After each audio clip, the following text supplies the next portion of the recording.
அனைவருக்கும் இனிய வணக்கம். ஔவையார் இயற்றிய ஆத்திச்சூடியில் சுளிக்கச் சொல்லேல், சுளிக்க கேட்பவர் வருந்துமாறு, சொல்லேல் சொல்லக்கூடாது.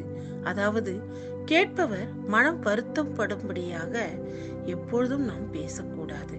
கதைக்கு செல்வோமா? ஒரு கிராமத்தில் ஏழை ஒருவர் வாழ்ந்து வந்தார். அவர் தன் வீட்டுக்கு தேவையான தண்ணீரை தினமும் ஆற்றிலிருந்து எடுத்து வருவார்.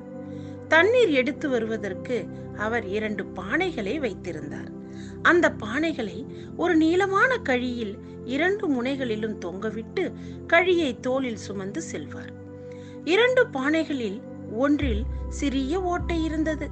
அதனால் ஒவ்வொரு நாளும் வீட்டிற்கு வரும் பொழுது அந்த ஓட்டையுள்ள பானையில் பாதி அளவு தண்ணீரே இருக்கும். மற்றொரு ஓட்டையில்லாத பானை தற்பெருமை கொண்டு ஓட்டையுள்ள பானையை பார்த்து எப்பொழுதும் அதன் ஓட்டையை கூறி கிண்டலும் கேலியும் செய்து கொண்டே இருந்தது. இப்படியே ஒரு வருடம் ஓடிவிட்டது. ஓட்டையில்லாத பானை செய்யும் கேலியை பொறுக்க முடியாத பானை அதன் எஜமானரை பார்த்து, ஐயா, என் பானையின் ஓட்டையை நினைத்து நான் மிகவும் கேவலமாக உணர்கிறேன். என் ஓட்டையை தயவு செய்து சரி செய்யுங்கள். இல்லை என்றால் என் பானைக்கு பதில் நீங்கள் புதிய பானையை பயன்படுத்துங்கள் என்று கூறியது. அதற்கு அந்த ஏழை, பானையே, நீ ஒன்று கவனித்தாயா?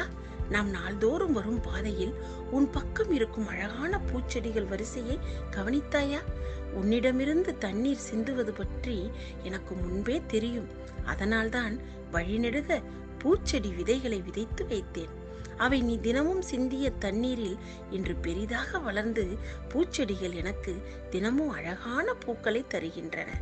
அவற்றை கொண்டு நான் இறைவனை அலங்கரிக்கிறேன். மீதமுள்ள பூக்களை விற்று பணமும் சம்பாதிக்கிறேன் என்று கூறினார் எஜமானர். எஜமானர் கூறியதை கேட்ட ஓட்டையில்லாத பானை வெட்கி தலை குனிந்தது. அதிலிருந்து ஓட்டை பானை அடுத்தவர் பேசும் கேவலமான வருத்தப்படக்கூடிய சொற்களை கேட்டும் கவலைப்படாமல் தன் வேலையை கண்ணுங்கருத்துமாக செய்ய தொடங்கியது. எனவே நாமும் மற்றவர்கள் மனம் வருத்தப்படும்படியாக பேசாமல் இருப்போமா? நன்றி.